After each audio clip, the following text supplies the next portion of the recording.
राधे राधे, हरे कृष्णा, जय श्री राम। दोस्तों, आज की स्टोरी है जब कान्हा बने अपनी भक्त के देवर। आइए जानते हैं पौराणिक कथा के बारे में। एक लड़की थी जो कृष्ण जी के अनन्य भक्त थी।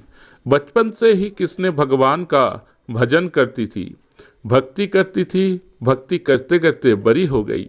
भगवान की कृपा से उसका विवाह भी श्रीधाम वृंदावन में किसी अच्छे घर में हो गया।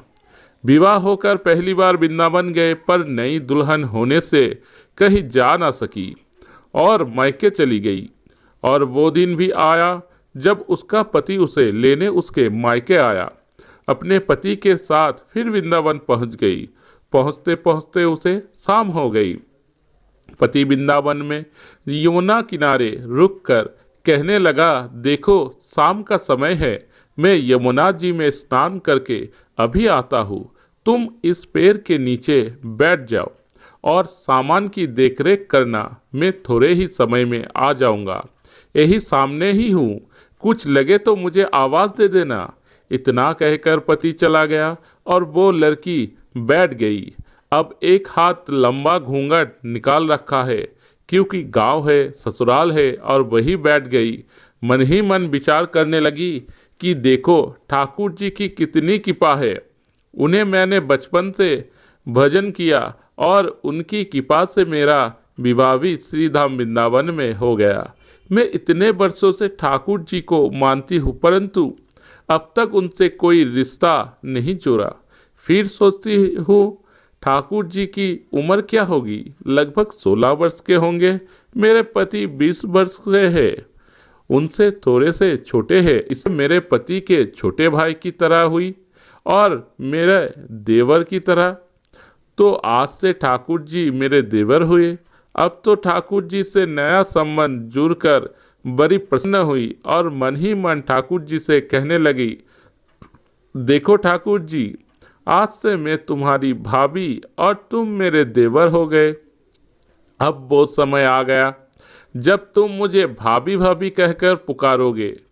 इतना सोच ही रही थी, तभी एक 10 से 15 वर्ष का बालक आया और उस लड़की से बोला, भाभी भाभी। लड़की अचानक अपने गांव भाव से बाहर आई और सोचने लगी, वृंदावन में तो मैं नई हूँ, ये भाभी भाभी कहकर कौन बुला रहा है। नई थी इसलिए घूंघट उठाकर नहीं देखा कि गांव के किसी बड़े बुरे ने देख लिया तो बड़ी बदनामी होगी। अब वो बालक बार बार कहता, पर वो उत्तर ना देती। बालक पास आया और बोला, भाभी तनिक अपना चेहरा तो दिखाइए दे। अब वो सोचने लगे, अरे ये बालक तो बड़ी जिद कर रहा है, इसलिए कस के घूंघट पकड़कर बैठ गई कि कहीं घूंघट उठाकर देख ना ले। लेकिन उस बालक ने जबरदस्ती घूंघट उठाकर चेहरा देखा और भाग गया। थोड़ी देर में उसका पति आ गया।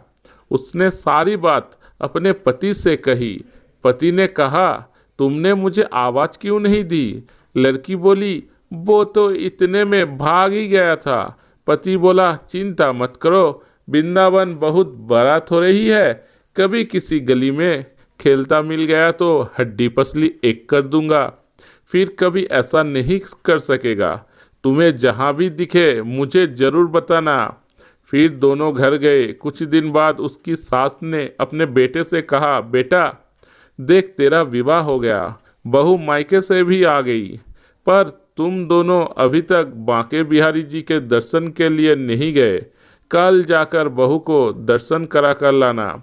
अब अगले दिन दोनों पति पत्नी ठाकुर जी के दर्शन के लिए मंदिर जाते हैं। मंदिर में बहुत भीड़ थी।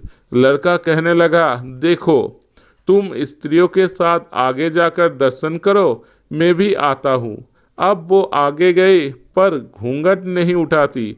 उसे डर लगता कोई बड़ा बुरा देखेगा तो कहेगा, नई बहू घूंघट के बिना घूम रही है। बहुत देर हो गई।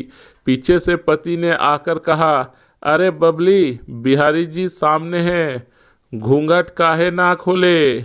घूंघट नहीं खोलेगी तो दर्शन कैसे करेगी। अब उसने अपना घूंघट उठाया और जो बांके बिहारी जी के ओर देखा तो बांके बिहारी जी की जगह वही बालक मुस्कुराता हुआ दिखा तो एकदम से चिल्लाने लगी, सुनिए, जल्दी आओ, जल्दी आओ। पति पीछे से भागा भागा आया, बोला, क्या हुआ? लड़की बोली, उस दिन जो मुझे भाभी भाभी कहकर भागा था वो बालक मिल गया।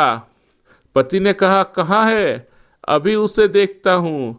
तो ठाकुर जी की ओर इशारा करके बोली, ये रहा, आपके सामने ही तो है। उसके पति ने जो देखा तो अवाक रह गया और बोला, तुम धन्य हो, वास्तव में तुम्हारे हृदय में सच्चा भाव ठाकुर जी के प्रति है। मैं इतने वर्षों से वृंदावन में हूँ, मुझे आज तक उनके दर्शन नहीं हुए और तेरा भाव इतना उच्च है कि बिहारी जी के तुझे दर्शन हुए।